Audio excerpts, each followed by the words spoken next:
Hello my friends, and welcome to a video where I'm going to be sharing 10 of my favorite Christian fiction authors. A few different things here. I don't have any fantasy in this video because I could make a whole nother video with Christian fantasy authors. Actually, it will be a whole nother video, so stay tuned for that if you're interested. My requirements for this video is that I have to have read and loved at least 2 books by these authors.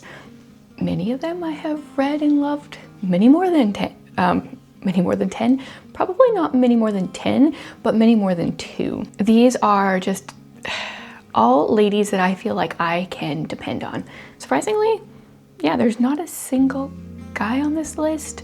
There might be when I talk about the fantasy ones, but these are just a bunch of lady authors. In addition, I will be doing my Christian fiction collab video coming up in about a week and a half, where myself plus a bunch of other Christian booktubers jump on here and share some of our favorite Christian fiction books. So if you want tons of recommendations, that will be coming. And a lot of these people read differently than I do, so we're going to be spanning a lot of Christian fiction. We're going to start with contemporary, move into historical fiction, and then end in mystery suspense. So it kind of spans a few different genres underneath Christian fiction. And what I'm basing this off of, like what's Christian? First of all, the author is Christian. Second of all, there are at least some faith elements or faith conversations throughout the books. I think many of these books are hard and have dark times, but there is always light and hope in them, and that's how I define this. So let's get into it, starting with the contemporary. We're going to kick things off with Christina Suzanne Nelson. Now, if you can read a book by an author, a new to you author, and instantly be like, I think this is going to be a new favorite author, things feel good.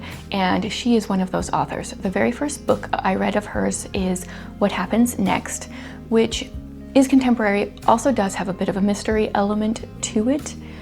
I was sucked in, loved this book. It's about a true crime podcaster who is digging into a story that is kind of like from her childhood. Amazing. The other book that I read by her is The Way It Should Be. Talk about foster care, PTSD. I mean, we're still living the foster care life, but PTSD too when we've invited them, new kids, into our home. Oh, so many great hard things in that book. I feel like she handled the foster care elements so well, very realistic. We follow 3 main characters. One of them just starts fostering, one has to give her children up, and one whose daughter died from a drug overdose, or maybe not an overdose, but like being in that world. And I have now started my 3rd book by her, but I'm not far enough to like say anything about it. But she's just one of those people I was instantly like, yep, she's gonna be a favorite author. And so far, my prediction is proving true. Next up is another author that I just started reading this last year. Where's the book? Okay, this one may not be for everyone because this book is really hard. The author is Cynthia Rookti. The first book I read by her was Facing the Dawn. We follow a mom with 3 kids. Her husband is digging wells in Africa. There is a lot of pain and grief and hard stuff in this book, but I feel like that is realistic to life, and I feel like she handles it well, but it is very hard. So she almost didn't make this list, but at Christmas I read a Christmas book by her, and that's An Endless Christmas, so I've read at least 2 books by her, loved them. This one starts out with a rejection of a marriage proposal in front of extended family. The true heroes of the story, if you will, are the grandparents and their relationship. It's just a short little Christmas book. It even is considered a novella according to the cover. But it was powerful. And I just want to be those grandparents. I want to be them now, like the sweetness of their relationship and their how they love their children and their grandchildren. But also I strive to be those kind of grandparents when I'm older. So yeah, definitely going to be reading more by her. The next contemporary author, well, she does write in a variety of different genres, but the books I'm going to share about is Shatona Havoc, and we will be reading one of her books for the Indie Book Club coming up later this year. So I've read quite a few of her books.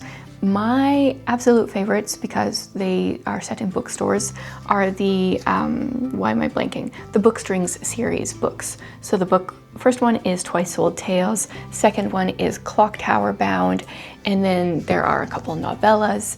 Book 3 is coming out in March, and we'll be reading it in May for the book club. These ones center around bookstores that are struggling financially. There's a guy that comes in that's very knowledgeable about business stuff. He helps them get out of the red and into the black, gives these different ideas on how to make their bookstore work and bring in money. And every time I read them, I'm like, oh yeah, I'm going to open a bookstore one day, because it just sounds amazing. The one scary part about these books is there are a lot of book recommendations. And so your TBR list may explode because of the books that are recommended. But I have read a number of them, the recommendations, and they have been really good. So it's a little scary to see the TBR list explode so much, but it is for the better. Yeah, definitely recommend checking out Shatona's books. I've really loved a lot of her Christmas books that I've read. She is a very prolific writer. She's written a lot. But if you like books and bookstores, I would say start with this series. Next up is an author that I've read 3 books by. I've loved 2 of them. The first one I read in the span of a few hours, like half a day maybe, bawled my eyes out. So the author is Amanda Cox. The Edge of Belonging was the first book of hers that I read, and it just broke me in such a good way. So we know that our main character kind of doesn't know where she came from, and then we get some of the backstory of a guy that finds a newborn. And as someone that has adopted, this just broke my heart. It was so good, but so many tears, and they're mostly good tears. Yeah, just a great book. I haven't recommended this in a long time. Need to push it out there more so more people read it. The other book of hers that I read and loved is He Should Have Told the Bees. That one is about, we have 2 main characters. The one has grown up with her father, who's a beekeeper. She has severe anxiety and struggles to leave her farm and, just interact with people that she's never interacted with before. I found that book very timely because at that time my oldest was going through some major anxiety herself, and I felt like I could just kind of see her in this character a lot. And then we do have another main character. To be honest, I don't remember much about her because it was the girl with the anxiety that was really, I don't know, I feel like I was really connecting with in that one. So I want to read more Amanda Cox. I have read one other book of hers that I think was written very well, but the major idea was just miscommunication between family, and I struggle with that. So that one wasn't my favorite. That was something about the secret of the old depot. That's not the title, but those are the words that are in it. Would like to read some of her new stuff. Okay, now we're moving into Jamie Jo Wright. I mean, she's a category on her own. I pulled 2 books off of my shelf. I don't know how many books I've read by her. It's probably close to 10. I didn't pull off the one that I always recommend. Her books are dual timeline, so I feel like she's bridging this gap here between contemporary and we're gonna get into historical. So hers always have some kind of mystery that happened in the past, and then we get connected with people from the modern timeline, and it's always some kind of connection. So 2 of my favorites, not the one I'm always raving about, but The House on Foster Hill. The other thing with Jamie Jo Wright is her books often have really deep themes, but you often can't say what they are because it kind of spoils the whole book. But The House on Foster Hill, is this her debut? I feel like this was possibly her first one, and I don't talk about it very much, but it's definitely one of my favorites. Definitely should reread this one. And then we also have The Premonition at Wither's Farm.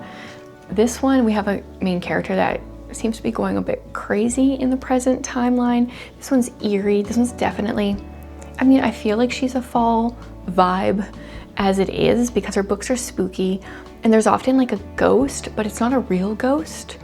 There's always some kind of explainable reason for it. This one, The Premonition at Wither's Farm, has the past timeline. There was girls that were getting killed in cornfields, which definitely just has an autumnal vibe. You know, maybe read it and then go to a corn maze if you want to be really creeped out in the dark. Maybe I wouldn't recommend that. We went to a corn maze this last summer, fall, and it was great. We almost went one day the year before, and the day that we were going to go, somebody was actually murdered in the corn maze. So that would have been freaky to have had that happen right after reading this. Jamie Jo Wright has also written currently one book with love-inspired suspense, and it's just more of it's a modern suspense. There's no historical timeline. I can't remember the title of it right now. I read it last year, really enjoyed it. Have enjoyed almost all of her like dual timeline ones. And then she is writing a YA rom-com that is coming out next week with her daughter. So I'm gonna read it. It's Jamie Jo Wright. I'm gonna give it a try. Where are we going from here? Okay, we're going to another one of my favorite authors. I mean, they all are. They're on here. Susie Finkbeiner, you guys.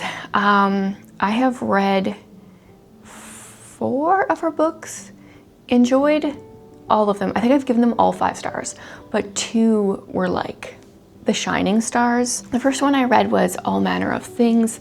This one has to do with the Vietnam War. I think, if I remember correctly, this one is all set kind of around that time. Sometimes hers flip back and forth a bit in timelines, but yeah, I think this one's all set then.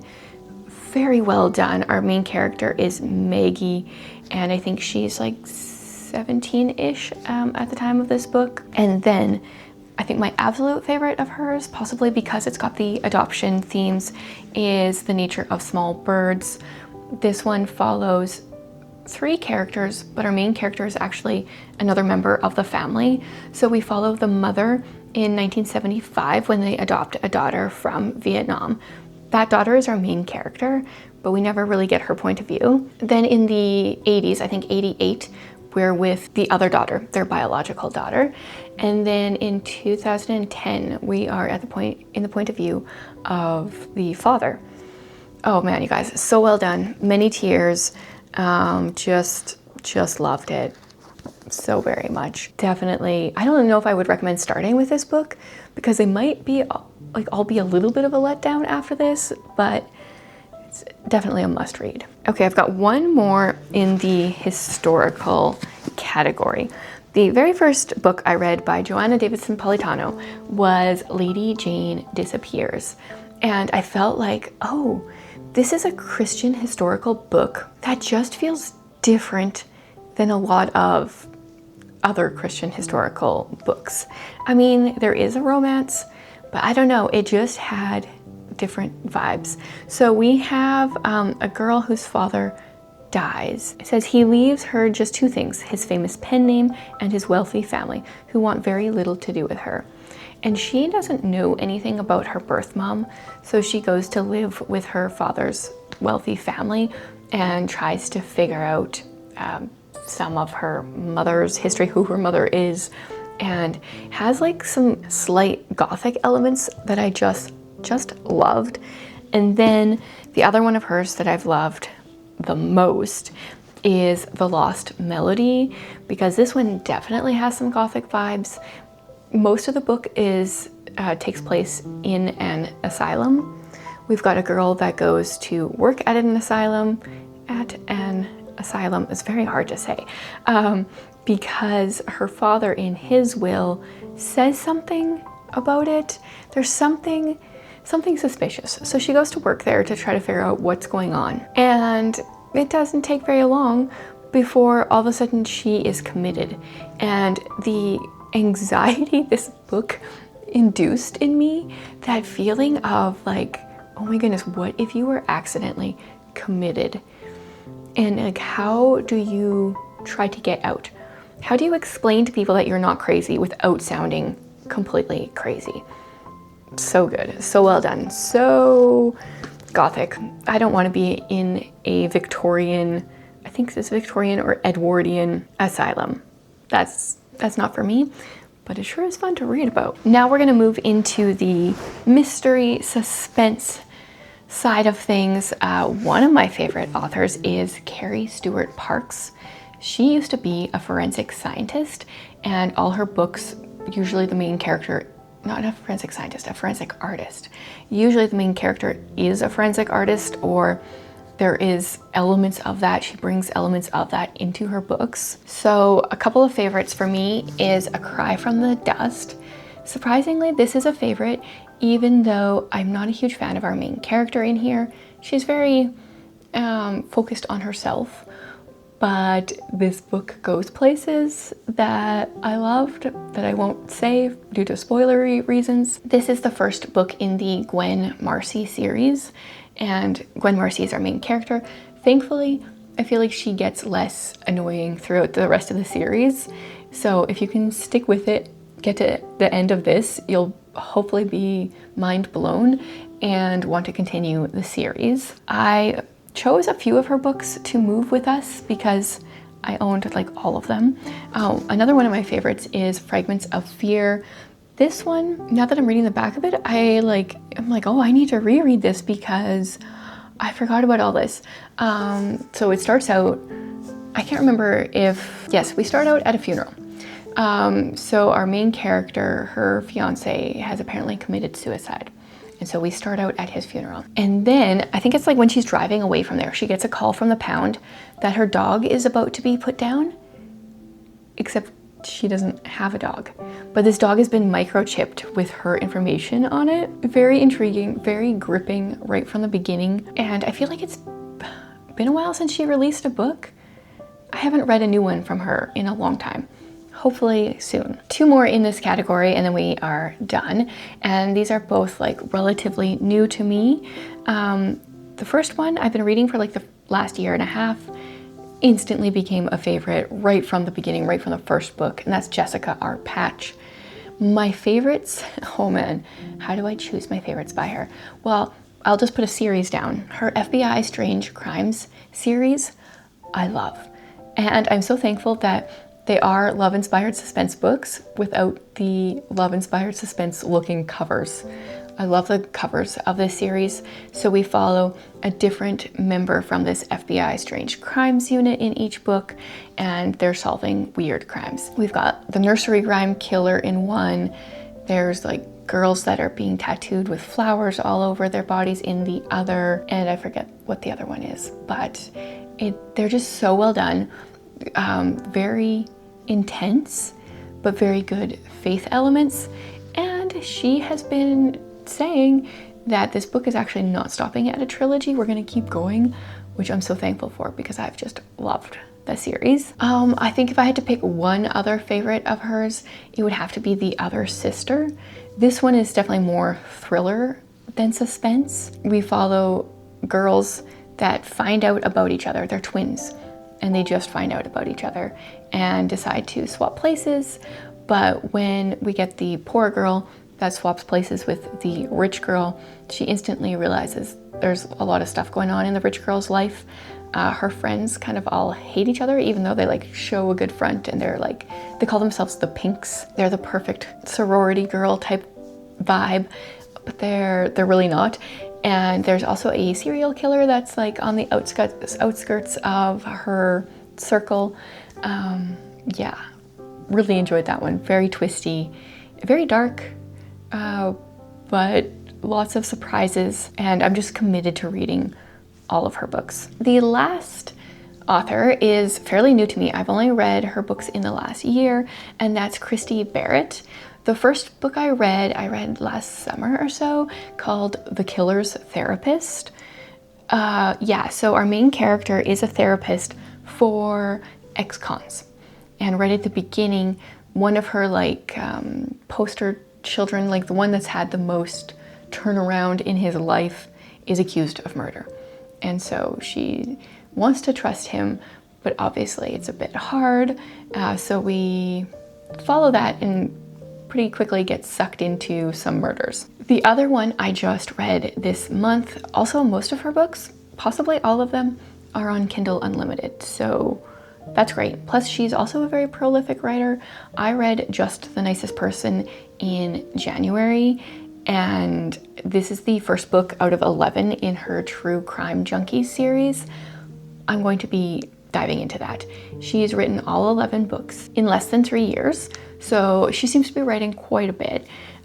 We follow a woman truck driver who gets her semi stuck in a snowstorm in Alaska right at the beginning of the book, and through a variety of events ends up at this like lodge thing for the snowstorm, and her and the people there end up coming across a dead body, and the person who has died is this true crime podcaster who was obviously like stumbling across information and about to reveal who the murderer of a cold case was. I got super invested, read that book really quickly, enjoyed it a ton. So definitely going to be following that series because we're going to be following some other people throughout the series, I'm assuming. So those are, I think, 10, if I counted correctly, of my favorite Christian fiction authors in the contemporary historical fiction and mystery thriller genres. I would love to hear your guys' favorites. I had a reading experience in January that has left me very discouraged with non-Christian writers. Not surprising. I'll talk about it more in my January wrap-up, but it has fired me up to read more Christian fiction authors, get back into reading more, dive in. So I would love to hear your guys' recommendations, and if you're looking for a fantasy video like this, that will be coming, as well as my Christian fiction collab video. I will see you guys again next week in another video.